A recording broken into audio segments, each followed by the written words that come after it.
אבי ימיני הוא עיתונאי יהודי אוסטרלי שעושה עבודה מדהימה ברשתות החברתיות מאז 7 באוקטובר בניסיון להביא את הסיפור של ישראל לעולם. בשבוע שעבר הוא הגיע לישראל ולא ציפה שהעימותים שלו להסביר יהיו מול חיילי צה"ל שאומרים לו שהם כובשים נאצים. הנה בואו תראו. Can't Hamas just release the hostages? When Hamas said yes to the negotiation, Netanyahu said no. That's what I love about Israel. I think it's a real robust democracy. Free for the Jews. Free for the Jews. It's an apartheid state. How can you say that we are the best country in the Middle East when we kill 70,000 people? That's genocide. You can quote me. I believe Hamas more than I believe my prime minister. Yes. כן, זה פה בישראל, כן, שתבינו. אבי ימיני מצטרף אלינו עכשיו. Hello, thank you for joining us. Thanks for having me, Lital. So for us in Israel, we're used to seeing those extreme leftists in demonstration, but when you're coming from Australia, hearing Israelis bashing the IDF and bashing Israel, what was your reaction to it? אנחנו רגילים כאן לקבוצות הקיצוניות האלה, אבל כשאתה מאוסטרליה נתקל בישראלים שמדברים ככה, איך אתה מרגיש? Look, I'll be honest, I had no idea what to expect when I went to that protest. I've been attending protests for many years here in Australia and around the world. The left, I'm used to dealing with them and I'm used to hearing their rhetoric.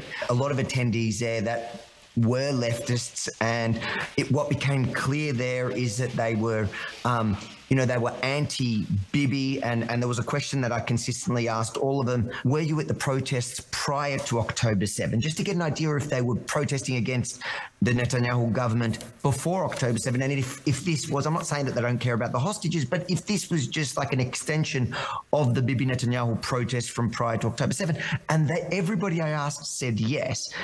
But what shocked me about these two is the rhetoric was, I can't describe it anything but suicidal and insane. And the fact that they believe Hamas over Netanyahu, like you can hate Netanyahu, but to say that Hamas is a better player in this than Hamas, people that literally would love for you to die, made no sense to me. It was insane.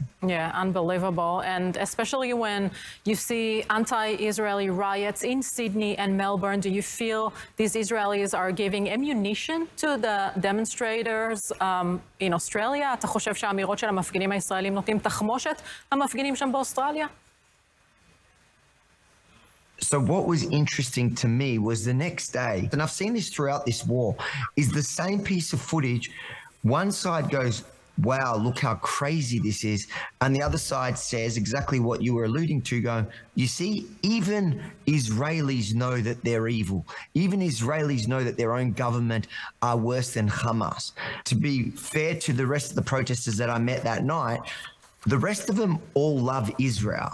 They may hate the government. They still believe in the country. They're leftists, but I saw Israeli flags, something that you won't see of left-wing protests in Australia. You won't see Australian flags, for example. So they didn't actually hate the country. They just hate the government. I think a lot of their arguments were ridiculous and made no sense and could easily be picked apart.